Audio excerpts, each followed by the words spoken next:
Studi kasus analisis dampak lingkungan. Yang pertama, pengertian AMDAL.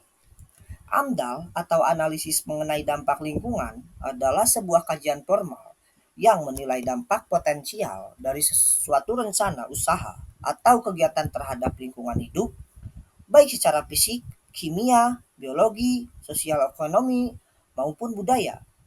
AMDAL bertujuan untuk memastikan bahwa kegiatan yang akan dilakukan oleh suatu perusahaan tidak akan merusak lingkungan dan dapat memenuhi standar keberlanjutan lingkungan. Lalu ada tujuan AMDAL. Tujuan AMDAL yaitu mengidentifikasi potensi dampak negatif terhadap lingkungan yang mungkin ditimbulkan oleh suatu proyek, lalu merencanakan langkah mitigasi untuk mencegah atau mengurangi dampak negatif tersebut, menjamin bahwa proyek-proyek yang dilakukan oleh perusahaan sesuai dengan kebijakan lingkungan yang berlaku, dan menyelaraskan pembangunan dengan prinsip-prinsip keberlanjutan. Yang ketiga ada tahapan dalam penyusunan AMDAL. Penyusunan kerangka acuan AMDAL melibatkan identifikasi kegiatan dan potensi dampak yang akan terjadi. Lalu penyusunan analisis dampak lingkungan atau ANDAL mencakup analisis mendalam tentang dampak yang mungkin terjadi, serta rencana untuk mengelola atau mengurangi dampak tersebut. Serta rencana pengelolaan lingkungan atau RKL, rencana strategis untuk mengelola dampak lingkungan dan tindakan mitigasi. Rencana pemantauan lingkungan, langkah untuk melakukan monitoring agar dampak yang timbul dapat segera diketahui dan ditindaklanjuti, serta proses penilaian dan persetujuan. Setelah AMDAL disusun, maka akan dinilai oleh tim penilai AMDAL dan diajukan untuk persetujuan. Komponen yang dinilai dalam AMDAL ada dampak fisik kimia, kualitas udara, air, tanah, dan suara. Lalu dampak biologi, flora dan fauna, terutama spesies yang dilindungi. Serta dampak sosial ekonomi, pengaruh terhadap masyarakat sekitar, ekonomi lokal, dan kesehatan. Dan dampak budaya, pengaruh terhadap warisan budaya atau kebudayaan lokal. Lalu saya akan berlanjut untuk studi kasus permasalahan AMDAL pada PT Freeport Indonesia. Yang pertama, latar belakang perusahaan dan kegiatan. PT Freeport Indonesia atau FTFI merupakan salah satu perusahaan tambang terbesar di dunia yang mengoperasikan tambang Grasberg di Papua, Indonesia.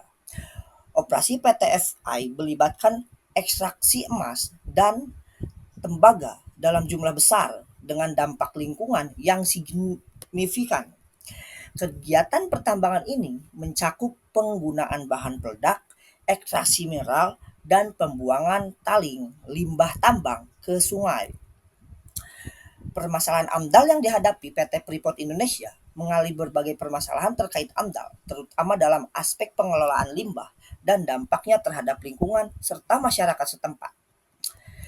Dampak terhadap Sungai Agawon dan Sungai Ajwa. VTFI membuang limbah taling ke Sungai Agawagon yang mengalir ke Sungai Ajwa. Aliran taling ini menyebabkan endapan material logam berat yang berdampak pada ekosistem sungai dan mengakibatkan kerusakan pada keanekaragaman hayati. Lalu pengikisan dan pencemaran tanah. Limbah taling yang mengendap di sekitar sungai berdampak pada kerusakan struktur tanah, pencemaran, dan penurunan kualitas tanah yang beresiko merusak ekosistem alami. Serta dampak sosial terhadap masyarakat lokal. Aktivitas tambang mempengaruhi masyarakat adat sekitar area tambang, termasuk masalah pergeseran lahan, berkurangnya akses terhadap sumber daya alam, dan permasalahan kesehatan akibat pencemaran. Yang ketiga, langkah AMDAL yang dilakukan. PT Freeport Indonesia telah membuat AMDAL yang mencakup rencana pengelolaan lingkungan, namun pelaksanaannya menghadapi kendala berikut. Rencana pengelolaan lingkungan atau RKL Pengelolaan limbah taling mengharuskan PT FI mengelola taling dengan cara yang aman. Namun, pada praktiknya, taling tetap dibuang ke sungai karena keterbatasan fasilitas pengelolaan limbah yang memadai. Serta pengelolaan air bersih, PT FI diwajibkan untuk menjaga kualitas air di sekitar area tambang. Namun, kegiatan bertambangan menyebabkan penurunan kualitas air sungai yang digunakan masyarakat setempat. Rencana Pemantauan Lingkungan RVL (PT FI) menjalankan monitoring kualitas air, tanah, dan udara. Meskipun demikian, laporan pengujian dari pihak independen menunjukkan bahwa kandungan logam berat di sungai dan tanah di sekitar area tambang melebihi baku mutu yang ditetapkan. Yang keempat, ada permasalahan dan tantangan dalam implementasi AMDAL. Keterbatasan teknologi pengolahan taling. Infrastruktur pengelolaan taling yang aman sangat mahal dan sulit diimplementasikan. Akibatnya, taling dialirkan ke sungai yang menyebabkan pencemaran.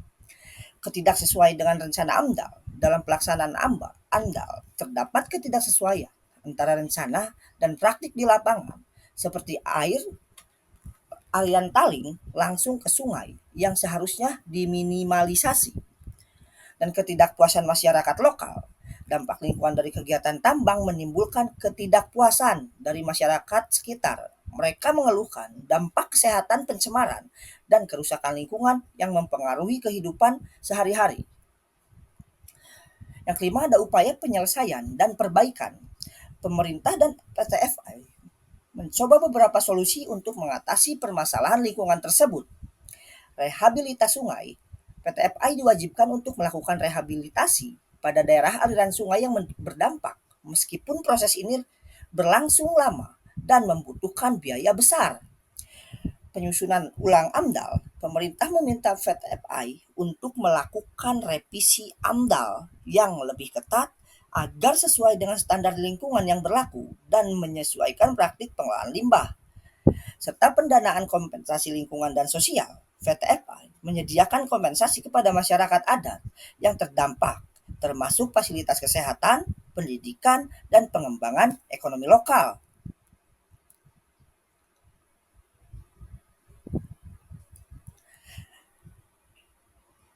Yang keenam, hasil dan dampak. Kasus AMDAL PT FI menunjukkan pentingnya kepatuhan terhadap pengelolaan lingkungan dalam proyek berskala besar. Hingga saat ini permasalahan AMDAL di PT FI masih menjadi sorotan. Penurunan kualitas lingkungan, meski ada upaya perbaikan, pencemaran sungai dan kerusakan lingkungan masih terus terjadi dan berdampak pada ekosistem lokal. Serta pengawasan lebih ketat. Pemerintah memperketat pengawasan dan mengharuskan perusahaan untuk lebih patuh dalam implementasi AMDAL dan peningkatan kesadaran lingkungan. Kasus ini menjadi contoh penting bagi industri pertambangan lainnya dalam menerapkan AMDAL secara efektif. Nah, kesimpulan dari materi saya dan studi kasus ini, kesimpulan dari kasus AMDAL PT Freeport Indonesia adalah bahwa penerapan AMDAL yang tidak optimal dapat menyebabkan pencemaran lingkungan dan dampak sosial serius. Meskipun perusahaan memiliki RKL dan RVL, kendala dalam implementasi seperti pembuangan limbah ke sungai telah menimbulkan kerusakan ekosistem dan keluhan masyarakat. Kasus ini menekankan pentingnya terhadap kepatuhan AMDAL untuk menjaga keberlanjutan lingkungan dan hubungan baik dengan masyarakat sekitar. Nah, studi kasus dari saya cukup sekian. Terima kasih dan sampai jumpa kembali.